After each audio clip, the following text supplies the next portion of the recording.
All right, we are live, everybody. So welcome to today's Kickoff Labs marketing chat. I am Josh Legard, co-founder of Kickoff Labs. But before we get into today's topic, the Acompli launch story, I want to do a little bit of housekeeping. So we've been doing these chats regularly. We try to do them every Thursday. If you're on our list, you'll be getting the reminders. In today's event, I'm going to introduce our guest and walk through their launch story in a bit of a Q&A style. We asked you all to submit questions ahead of time. Most of you did that, and we've got a great set of questions that kind of walk through the stage from the idea to the end and where they are today. We'll be pausing regularly, so we do these chats live because we like the audience interaction, and that means we want to get your questions. So if you're not already and you're watching the video but you're not signed into the chat, go ahead and sign into the chat. It should be right below the video. Post an introduction, introduce yourself. You can go ahead and post questions at any time. We'll be pausing regularly throughout the event to take questions and look at what people are saying and kind of read any commentary that comes up, good or bad. Hopefully, mostly good throughout the event. So I see people have started doing that. So my plea is going answered. All right. So let's dive right into this. I'm going to go ahead and share my screen for a little bit of an introduction, and we'll get started.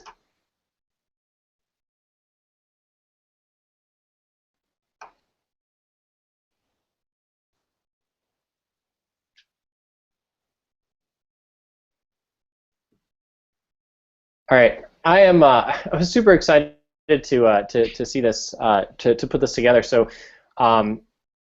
Acompli is the simple way to look at it is just an amazing email application available on Android and iOS. And this is their story of they started as a Kickoff Labs customer, obviously went on well beyond that, and were recently acquired for $200 million by Microsoft.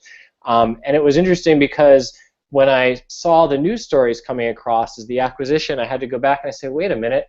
I think I remember a customer by that name we had, and I dug through our customer list, and sure enough, I saw that they got their start, as a launch page and an API using our product, and we've had a lot of success stories of people gathering leads quickly, and they're just so much fun, and we're going to start sharing more of them, and this is the story of Acompli. With me today to share the story of Acompli is Kevin Henrikson. So Kevin is currently leads engineering for Outlook Mobile at Microsoft. Prior to that, he was the co-founder and I believe head of engineering at Acompli. Yep. An entrepreneur in residence for Redpoint Ventures, co-founder and CTO at Alpha Brand Media. And that's just the quick bylines, but tell us a little bit more kind of about your background, what led you into these things, and kind of leading up to the pre-Acompli days about yourself. Yeah, sure, awesome. So grew up in California, kind of lived in California all my life, went to school down in LA, and kind of started to be a mechanical engineer, and then realized that the internet was happening. So when you graduate school in '99 or 2000, the internet made a lot more sense than building cars and airplanes, even though that, as I was a kid growing up, was kind of more what I expected to be doing. So kind of started been at software companies since basically '99. Kind of as part of college, I started working at software companies, and then around 2001, after my first startup that I was working for went bankrupt in LA, moved up back to the Bay Area, which is closer to where my family's from, and joined a company called OpenWave. And so I've been doing kind of email or email-related software for the last 15 years. So OpenWave was focused on kind of carrier email, and then the company before Acompli was called Zimbra. It's focused on enterprise email, and now Acompli, which is kind of like taking it to the modern age around how do we how make people more productive with email, specifically on their mobile phones, and Android and iOS being the kind of two leading platforms there. We chose that as kind of where to base and start our process. All right. So now we're at the stage you let us kind of right up to the idea. And we grabbed this tagline from the app. But how did you guys know that this was what you wanted to do? So tell us first a little bit more about the app, what makes it special, and then tell us, and then it'd be great to know, how you knew that was a winning idea. Yeah, so I think that there's two pieces to that. So one is, what are the kind of the key pieces of how we came up with Acompli, or why we thought about, what were the problem that we were trying to solve.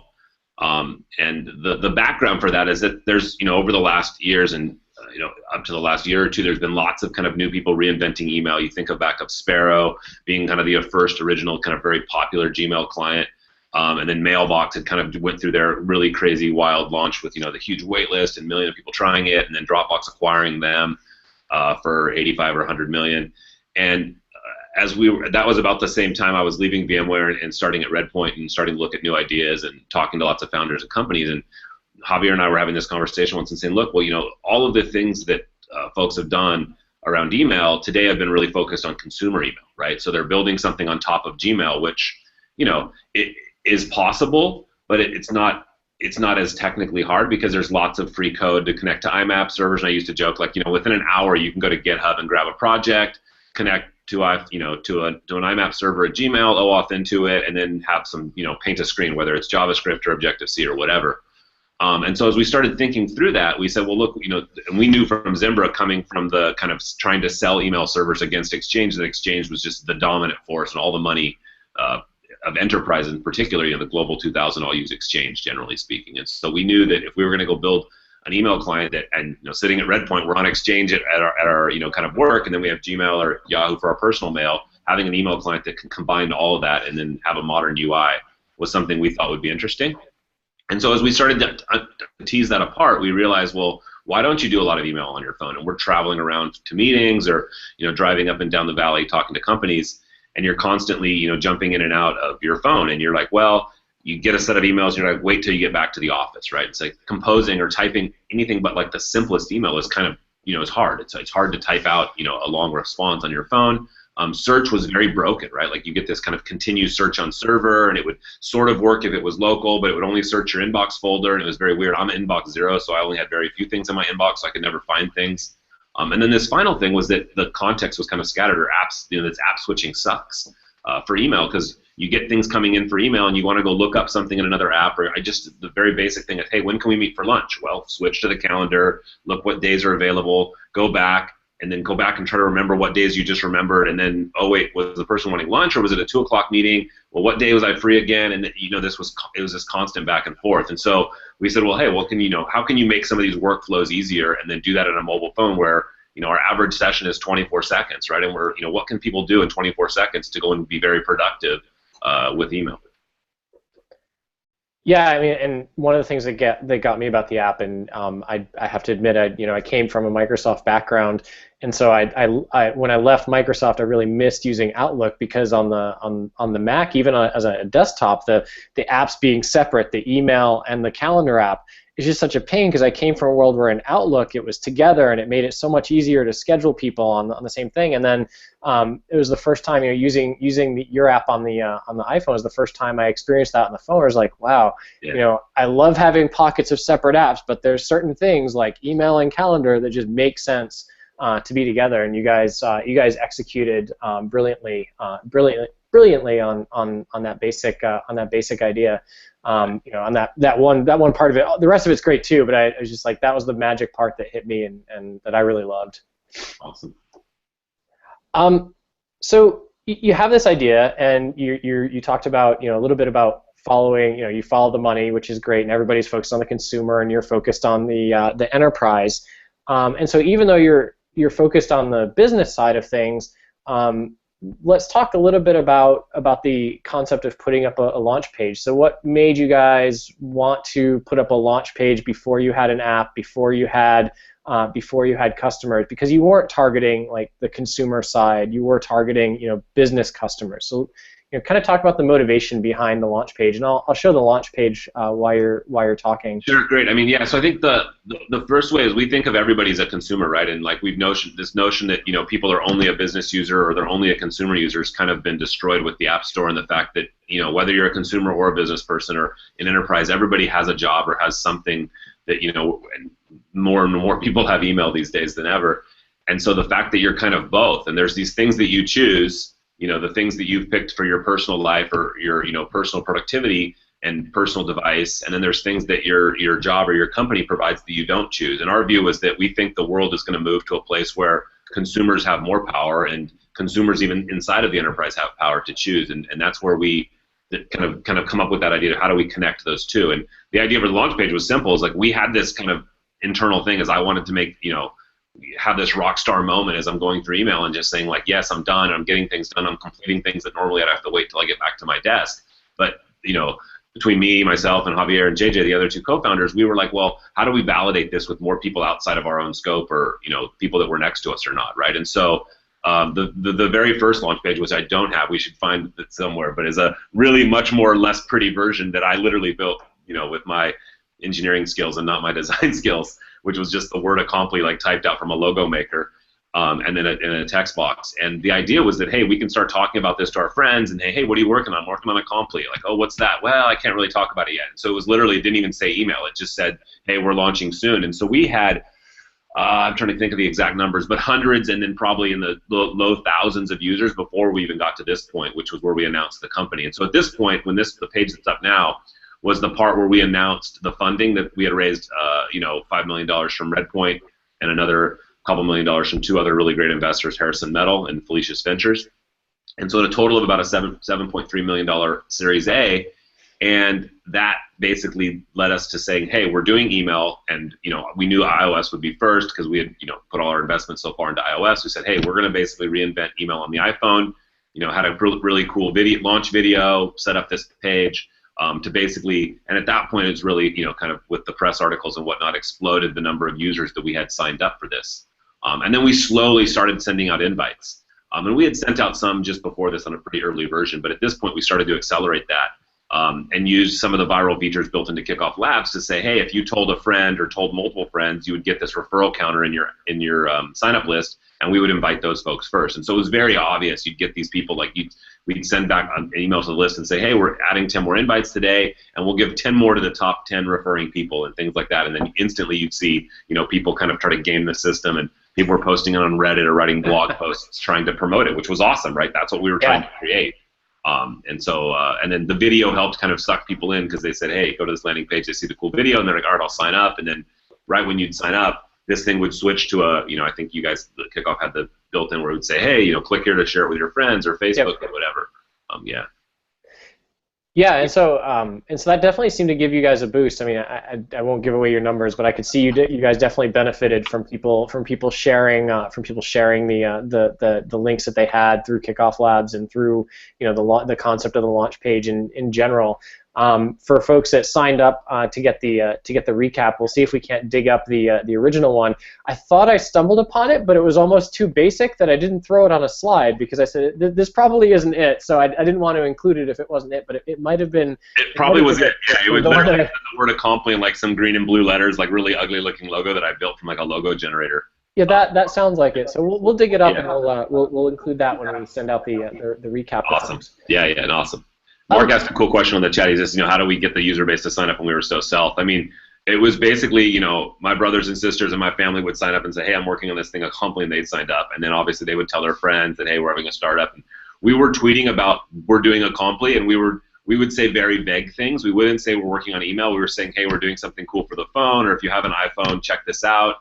And so, I mean, it was really just literally hustling one by one, tweeting people directly, people we'd meet in cafes and say, hey, we're working on this really cool app. If you want to try it or try it first, sign up. And it was literally, kind of, guerrilla warfare in terms of like actually getting people to one by one to sign up. Cool. I want to ask one more thing about the page itself. So the copy on the page, and I didn't include the full like scrolling down, was very minimal.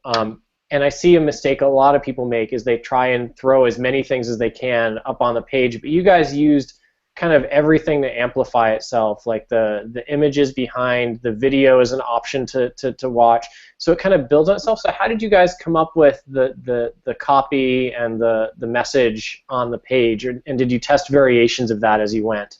We did. So our CMO is awesome. He was the VP of marketing at Flurry, who's Peter Fargo.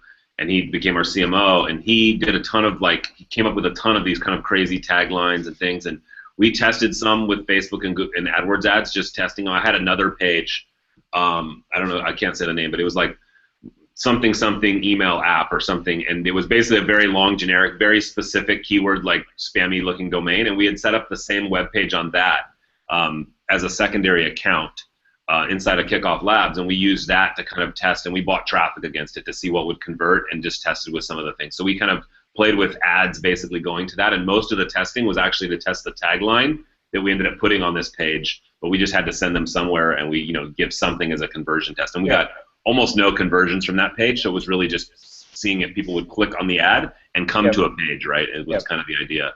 So you guys, even before you really focused on the page, it's a good step. You guys actually just did the really simple thing of testing headlines and stuff within Facebook and ads, saying, hey, let's see what headline gets people to click, and that's how you guys tested and kind of refined the copy on at least the headline copy on the page. Yep, exactly. And again, it's super cheap. I mean, you can test ads on Facebook for $10. It's pretty inexpensive. Yeah, I tell people all the time that's an easy win for people when they're just starting out, and people are so focused on AdWords, but AdWords is a very expensive place to start testing. If you're after big targets like email or even landing pages and marketing, it's an expensive place to get going when you're trying to build something new. Yep. And so you had a video on the page that you highlighted. Did you have any metrics, like rough idea, like did most people watch the video? Did not many people watch the video? I mean, the stats are probably public on YouTube, so thousands of people watched the video. In terms of the percentage of people that watched the video, I don't know.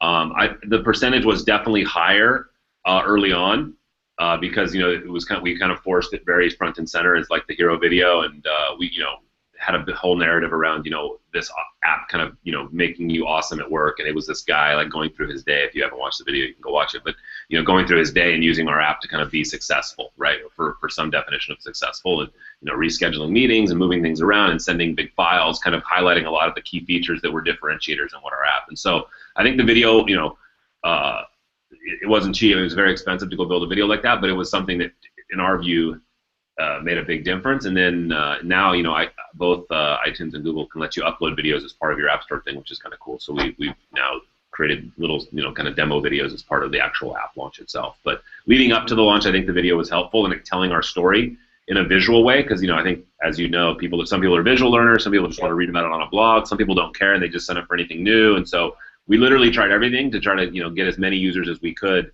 to kind of get up. What we needed them for was testing, really. These were really recruiting our QA team is what we were doing, because with the app world as it is, it's very, very hard to test something as complex as an email and calendaring app with all the different ways that people do it. Yeah. So you started to talk a little bit about the marketing of the launch, and you talked about you started out with just the really simple page and friends and family. You talked about some Facebook ads that you guys tested and ran, but you didn't get too many conversions from them. So once you were really ready with this page and you had you had some funding, what were the things that you felt were really successful for marketing the launch page before you had the app ready for people to download? Yeah, so I think the notion of having people game against each other to see having people game against each other to see if they could refer other people to get them to the top of the list, that worked. This beta list, which you show up, was a company that we found. We searched on the internet. I have a bunch of virtual assistants that help me do internet research, and said find all the places you can launch an app or launch a company or do beta or startup things, and we came up with a list of 100, 150 different websites, and we probably tested about 75 of them. And some of them were paid, like Beta List, where we bought an ad for a few $100 or something, or did a sponsorship in their email, and some of them were just free, like submit your site, kind of to be a beta user, and so many of those drove conversions. Beta List by far worked the best in terms of being able to attract a pretty large number of users at a pretty low cost, and then more importantly, as we saw, because we had the link I always would post when I give these out, I would post a KickoffLabs link with a referral code, and so then you could track who was bringing them back based on which source, and so it was pretty easy to see that Beta List drove a lot of pre-registrations. Cool. Yeah. So you guys literally went out. And and did the thing of finding all the places you could possibly register and cheaply, and went and did that to start doing the promotion. Yeah, it was kind of just going out, and I mean, like at this point it was like literally me either walking down the street and telling people in Caltrain, like, which is the local train here in the Bay Area if you're not familiar with it, hey, what do you use for email? Hey, you should try this app. We're launching this cool app. Go look at this page. Literally one by one, or finding places on the on the web that we could throw up a link and see if we can get a few more users, because at the size we were at, we knew every user helped, and every time we could get into one, you could use the kind of viral features to potentially have them share it, or entice them to share it to other people to get higher on the list to get into the beta. So we would play, every user helped, I guess, at that point. Yep. So related question, do you think a higher cost product could use KickoffLabs during their launch? Like, you guys were targeting, that there's not much of a cost for people other than the cost of switching for people to get the app, but do you think a higher cost product could use a launch service as well? Yeah, I think so. I mean, I think for sure. I think, again, Acompli itself was free, the app, but I mean, what we were selling to businesses was millions of dollars, right? The software, the way we licensed our software was, very, very expensive, right? So, but that one free app user that then converted into a very, very large enterprise sale, was obvious, so what Acompli was actually the way the monetization, the way Acompli made money was, hey, the app was free, but then as a business or IT person, you could buy additional services, and kind of a paid plan with dedicated hosting and dedicated tenants and things on the back end that would allow them to do that. So that what we were actually selling was a very high value product. True that the front end of it was a free app, but yeah, I think a higher cost people can use it. But again, it's things that are free, things that are having something that's very either low cost or no cost. Obviously, it's a lot easier to get somebody to collect somebody's email address. That's just kind of basic marketing, right? Free is the magical price, and so the way I would do it, and the way I've marketed other very high cost things in the past, is you have free ebooks or free webinars. I mean, like this, sign things up, right? Sign up for things, right? Give somebody some trade of information, whether it's information or some kind of service that you're offering at a very low cost or no cost to collect that and start that conversation, and then you can start to have a deeper conversation, because clearly more expensive things are going to take longer to convert. But yeah, good question. Yeah, Mark is reading my question list in advance, I think, because he's sending very leading questions. So I know you don't want to talk about, we're not going to talk about exact numbers, but can you give people like an idea of a good number of people that came up, how many people you got before the app was ready to go? And then the second part to that, and you and I talked a little bit about this yesterday, was what kind of relationship did you guys have with influencers or people in the press that helped grow the list as you went at this stage? Yeah. So the first question around the total numbers, we had on the order of tens of thousands prior to launching in the App Store. Prior to launching the company, we had single-digit thousands, so less than 10,000 users, but several thousand users. Before we launched the company, which became public that we were doing email and we were doing mobile email, on those orders of range. Yeah, and that kind of leads into, and you've talked a little bit about measuring where the hits are coming from, using the referral codes or campaign links for each things. What were you guys looking for and what were you guys optimizing the launch page for? Were you looking for raw numbers, like we're gonna drive as much traffic as humanly possible? Were you looking for like the conversion rate? What were you kind of how are you measuring the success of leading up to the launch? How are you measuring that? Yeah, I mean, so during the initial launch, it was do we have some relationship with this person? So it was a sign up. So I mean, the conversion rates obviously varied across channels, right? Twitter, Facebook, beta list, our friends, somebody popular person that writes a blog post kind of thing because they heard about us or they know us. And that kind of goes back to the other question I didn't really answer, which was, do we have an influencer or press people? And yeah, I mean, not really, but people picked it up after they saw the launch and wrote about it, right? And so like we didn't have we've built companies before and have friends in the Bay Area, but like it's not like nobody's super famous, I would say. So it was, but anybody we could convince that had a blog we would try to get them to write about it. And so, but the goal was really signups, like how many unique people, unique email addresses that we can collect and start that conversation with, and then from there it was how do we get people into our app, right? And so inviting them into the beta. And so as we we're marketing an iPhone app, but we knew that eventually we'd get to Android, so we were collecting all of those, and we would start to segment them between iOS and Android or both, and kind of letting people opt into which one they wanted. Kind of once we got to the point that the iPhone one was growing well. So let's talk a little bit about now you've led into the beta. So did you just automatically include everybody on the list in the beta, or how did you know that somebody was a good or not a good participant for your beta program? Basically, the let's see. So when we filtered out competitors, right? It was pretty obvious. Like people would sign up with their name. We knew they were competitors that were, especially pre-launch. We didn't want they to show up. So I think we basically said, hey, we're not gonna let in competitors before we pre-launch. That just doesn't make sense. And then we started ranking by who'd preferred the most people and who seemed really active on social media or had some kind of activity that inside of them. So we started to let them in waves. One of the things that as people who built mobile apps know that every time you make a big change to kind of your onboarding or your sign-up flow, you really can't test the old users again. You have to use new users. So we purposely launched in batches to kind of walk through that at a slow pace to make sure that we always had fresh users every week to add to the cycle to kind of run through our onboarding and test what the quality was of that funnel and how accurate we were. And so, it basically walked through that in a process. In terms of other beta things, we were very active on Twitter and through email talking to our beta users and soliciting feedback. We used a program called HelpShift, which is just amazing in-app kind of customer support. Oh yeah, exactly. There you go. So you got the slide up on that. So HelpShift was super instrumental in us having a very deep conversation with our beta users privately, right? So they were able to, inside of the app, just tap a button, load up a chat. We would talk back and forth to the users. We could collect logs or get additional information about what version they're running and what phone they're on. It gives grabs a bunch of default stats, and you could plug in other things. But that was super helpful to us talking to those people. They would ask for features or say this is totally broken or it doesn't work in this locale. But yeah, it was really, really helpful to have to use HelpShift to kind of augment that really close relationship, and we still use that today as Outlook. That's just we handle obviously a much larger volume of users in in-app support, but it by far is the best way that we've driven our roadmap, and we get feedback and be able to have a two-way dialogue with our users is super critical to kind of how we've come to where we are today and still continue to use that.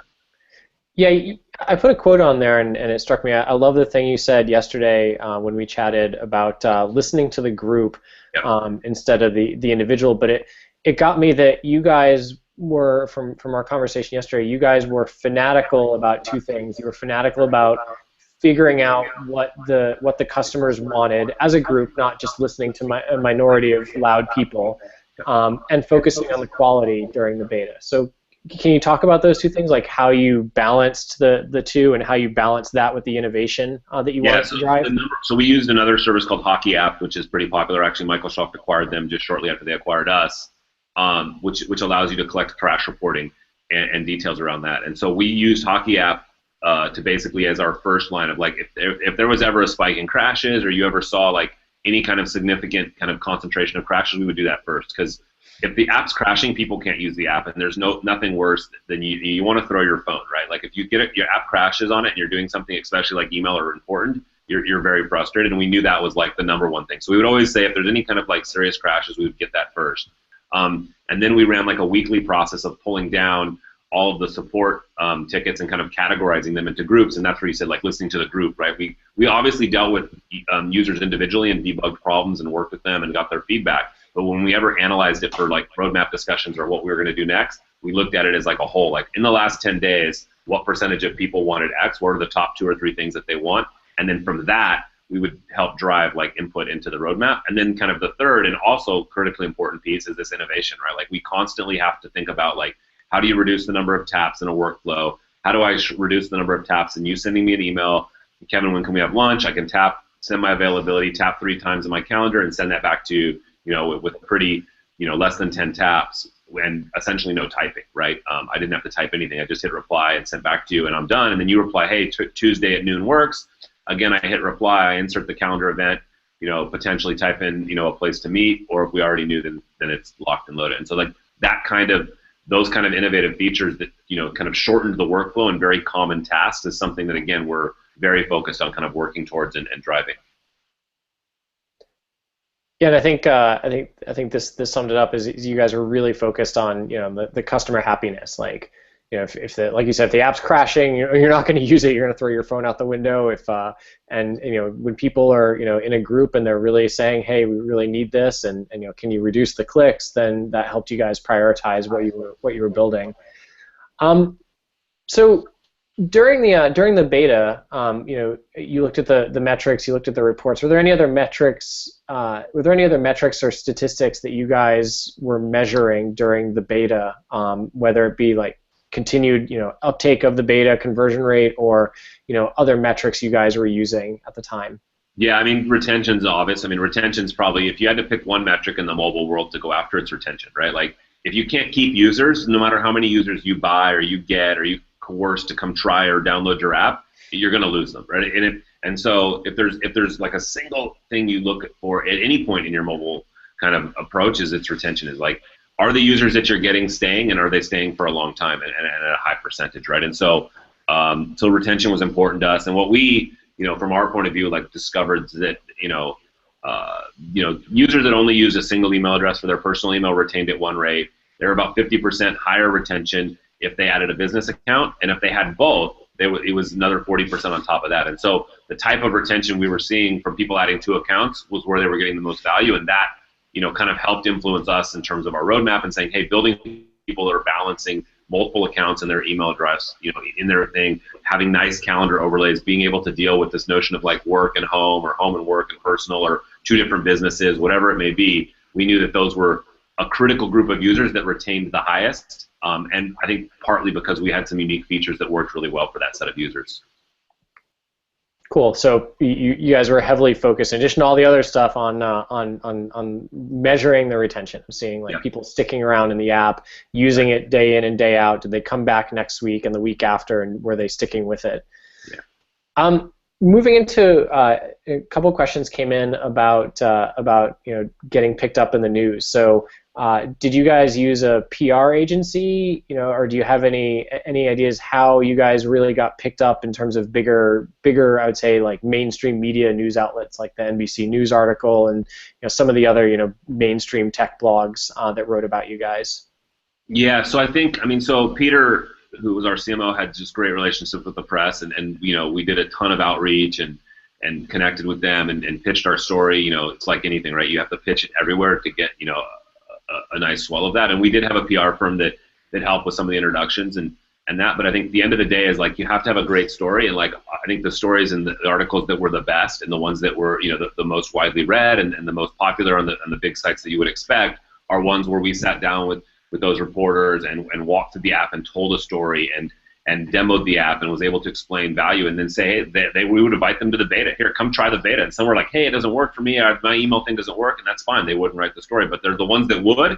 They really got it and kind of understood the value that we were thinking. Say, as you would imagine, reporters get tons of email. So this was a pretty good story for them to say, hey, if they can help them reduce some of their email and help them be more effective at email when they're on the go, then it resonated with them. So in some ways, it sounds like your approach to news was similar to kind of your approach of getting the word out initially about the launch page, where you looked and you found 150 potential places to submit your app to, and you narrowed it down to maybe 75 you actually submitted to. You guys were really focused on pitching your story, like perfecting the story and pitching it to, you may have pitched it to 100 outlets and more. Yeah, I mean, we'd done some research, and we had basically found, so go find the 50 apps in iOS, the most popular 50 email apps in iOS, the most popular 50 apps in Android, went and found all the stories that have ever been written about them, and then built that into a ginormous spreadsheet of like, what are all the kinds of sites that cover these news? And so it was like, there's very Android-specific ones, very iOS-specific ones, and then the ones that were just mobile-specific. And obviously for the initial launch, we targeted iOS and mobile-specific ones, and then as we launched Android, we went back and targeted mobile and Android with some new features on iOS so we could hit all of them, and to try to make the story as appealing as possible to the widest audience. And so if you had these 100 of people in a spreadsheet, how did you guys reach out to them? That's a question I hear all the time. Like, what's the best way to reach out? What seemed to work and what didn't seem to work reaching out to these outlets? Yeah, so so after we identified all the outlets, and then more importantly the writers or the reporters at each of the outlets that wrote constantly on those topics, some internet research, you can generally find their email address, or sometimes it's there, sometimes it's like a tips@company.com or whatever. And so we basically organized all that into a spreadsheet, and then we went and decided owners. Like, so the 4 or 5 of us sat together and said, hey, do you know anybody from this one? Do you know anybody connected to this person? And tried to basically find, is there any warm leads? And like I said, Peter's pretty connected. He had a lot of leads. There was people that I knew from previous life that had now went on to be, tech reporters or were inside, tech agencies or something like that. And so we, and then Javier similarly had lots of success selling, his previous 2 companies, and so similarly had other reporters that he looked for and connected with. And so we basically were able to kind of build a web of that. And some were like blind, send an email in and pray. Other ones where there was a warm connection, we were able to kind of connect at a deeper level rather than sending in a cold email. Cool. I love how meticulous you guys were about figuring that out. Instead, you guys weren't just like spraying and praying. Really, like you were like figuring out where you wanted to target, and you went after it, and you guys tried to nail each other targets. There was a lot of spraying for sure and praying, but yeah, I mean we tried to be somewhat data driven around it and trying to find the right audience. Cool. And one thing I saw too that you guys did wasn't just this news outlet reach out, but trying to leverage the people who were your influencers who were big fans of the app after you'd launched. And so you guys created a landing page off of your site, and we'll post the link to it because I think it's still up in the chat. But you guys had a Rock the Doc Twitter contest, and I've shared the basics up here where you guys you brought people to this landing page and you asked people to, hey, take a pic, put a Acompli in your doc, then take a picture of it and tweet it. So talk a little bit more about this campaign and how that worked for you guys. Yeah, I mean, it was just Peter came up with it. We were just talking about it one day. He's like, hey, we should have people rocking the doc because I have all 4 apps. I have like a dev version, a stage version, a beta version, and the production version in my doc. So like my entire doc was all covered with Acompli, or now it's covered with Outlook. And so we had, it was called the Super Doc, and we were making, hey, I've got all of them. And then we said, hey, we should get people to do that. And people started saying, hey, and we had just, in conversation, hey, I put you in my doc, like I've replaced my email client. You're saying, well, what are the kind of 4 apps? It's usually some kind of messaging app that lives in somebody's doc, potentially an email app, the phone, maybe music or something else. But generally, as we started to, talk to more people, we realized that was like the ultimate sign of committing. Like if you've moved this app into your doc, and as an email app, we felt we could go for that as a reachable target, and we saw people doing it, and we just started putting that in the kind of the tagline of our email marketing. And also we had this page built up after the fact to kind of like start to promote it even more and started publicizing those. And we'd retweet them and we'd comment with people and we'd give them like badges and be kind of cute on Twitter talking to people as they would post it. We try to like go back, figure out where they're from or something, and give them a badge or some kind of virtual award for posting their doc. But it worked out and well, and people are like, oh wow. And you started to see more and more kind of Twitter famous people start to say, hey, this is something I'm using and I like it, and then they'd tweet it, and then that would pick up more. And so that we had some really good kind of bursts of user pickup from the kind of tweet the doc or rock the doc campaign that worked pretty well for us. And that was interesting market research for you guys too, right? Yeah, because we had to see like what other apps people were using, or is this person like an email app tester where they've got like 50 email apps on their phone, or are they, is it their only one? Have they is mail.app even moved off the page? Are they using anything else? Are they using a calendar app? Are they using a task app? Like, what are the other apps that they're using? And so it was really insightful to see like what the users were, who they were, but also more importantly like what other apps they were using. And then it was pretty enlightening. Did you guys actually measure any of that and have people go through the images, or did you just kind of see it as they were coming in? Yeah, we never got super data driven around. Yeah, we never got super data driven around the exact makeup of the various home screens that were tweeted, but we did, look at those and went and looked at a lot of those apps. So we did organize a lot of the apps that we saw and said, hey, what categories are these apps in? Are these people trying apps in a similar category? And thinking about was there potential interlinkings or partnerships we should do between the apps and things like that.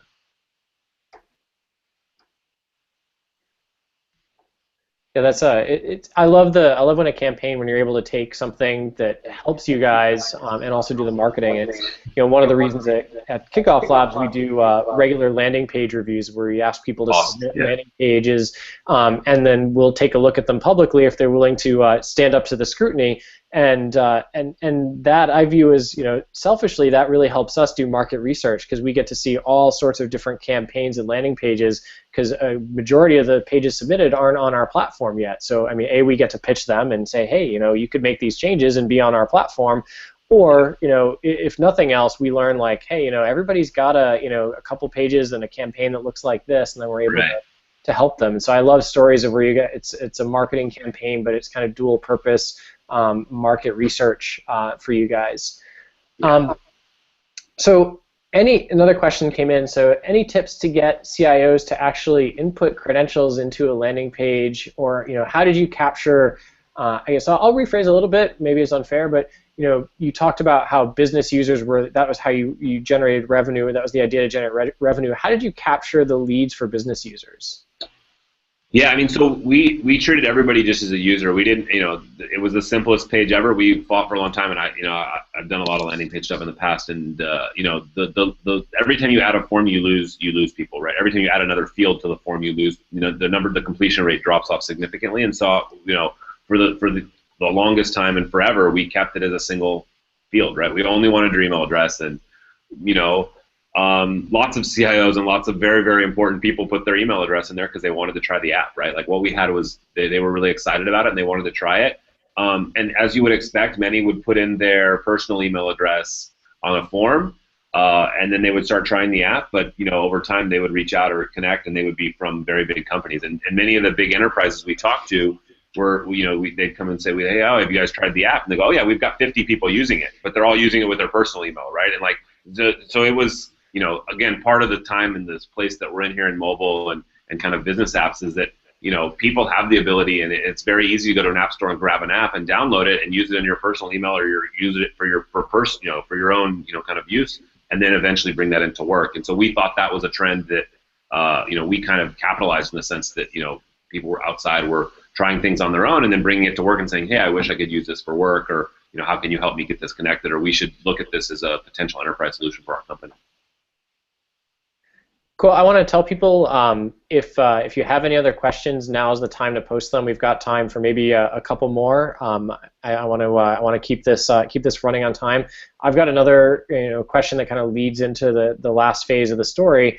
Sure. But if anybody has anything that we talked about before, they want more details on, or they want clarified, now's the time to post it, because I'll take a look in another couple minutes. But one of the questions that came in before the webinar was, were you guys approaching companies, or how did you approach companies that would be a good fit for an acquisition, or was that not something you guys were looking for?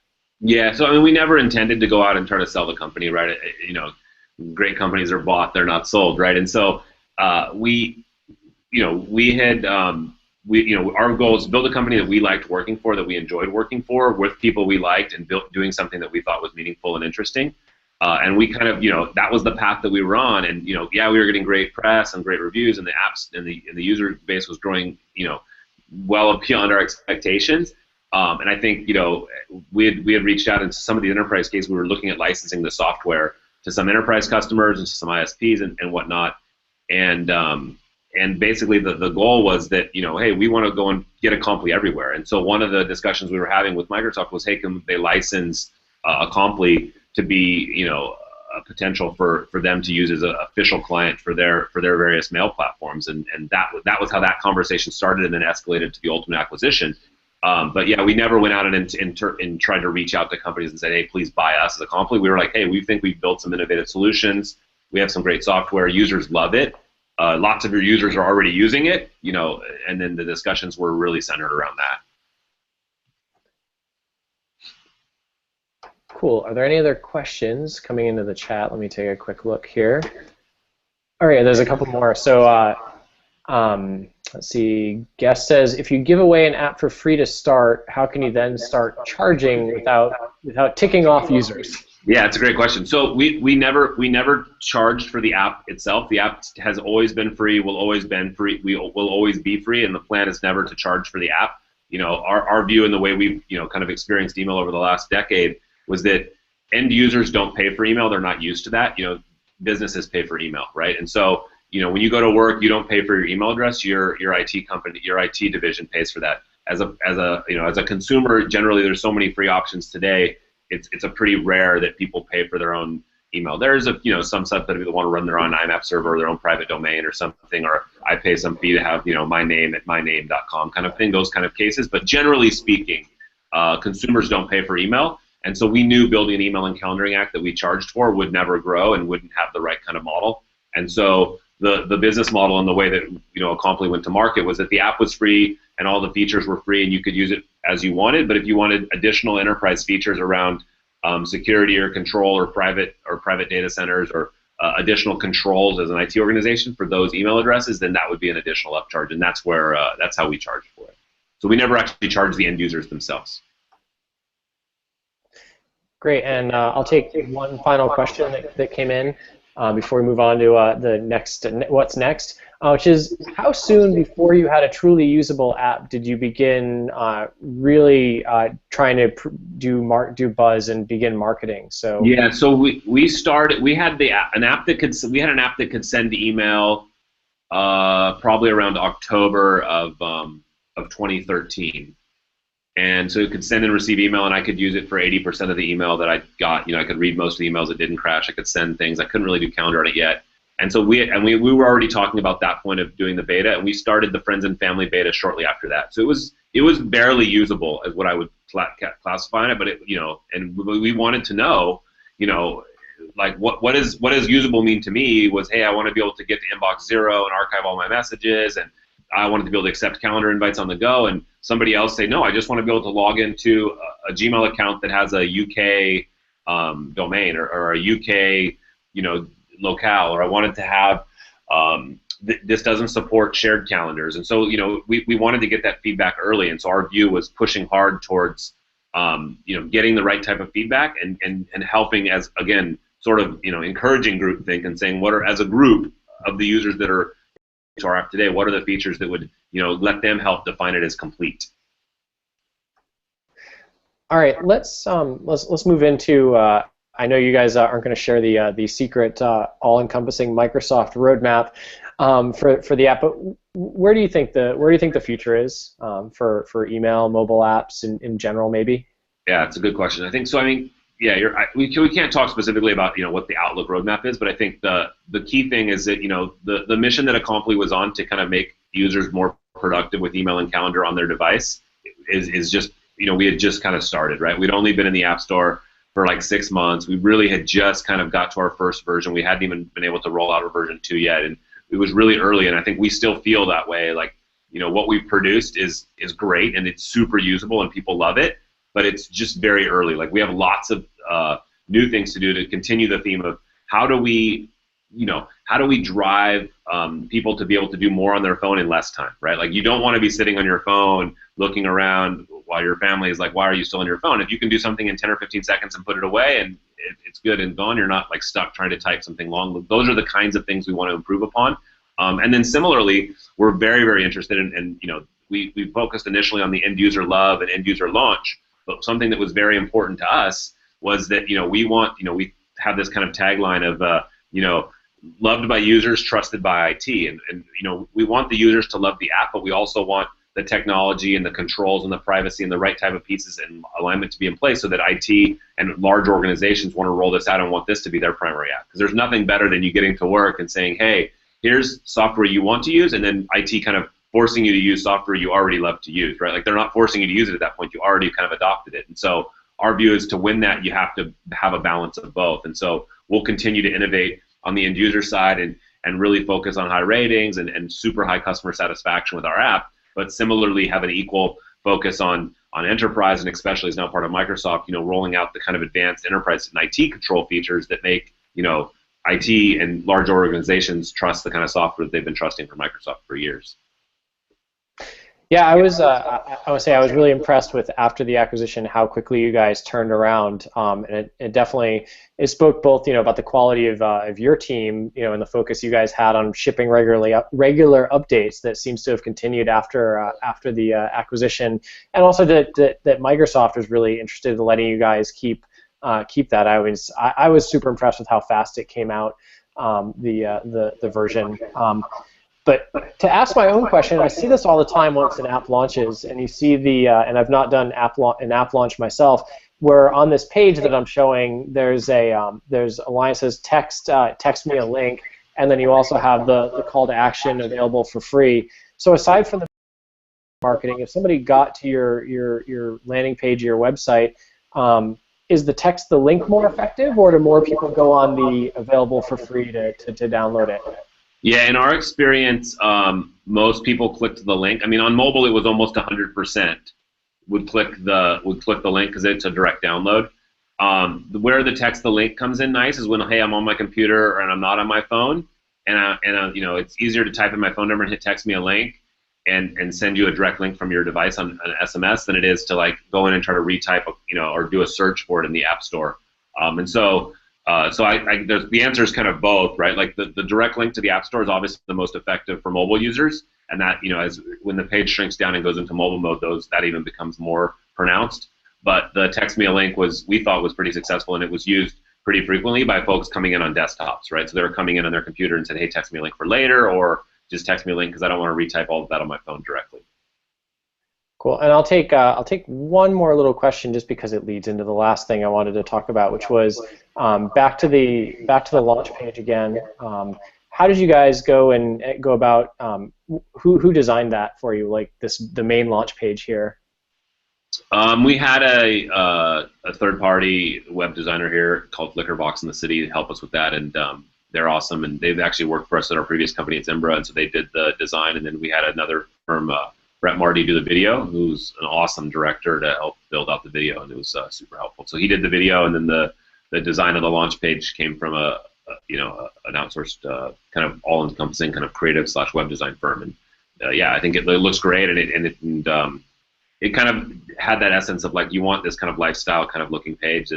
It's very immersive, but also just a very simple call to action, which is type in your email address, or you can watch our video, right? And even at the end of the video, I think it then kind of links back to you typing in your email address and getting on.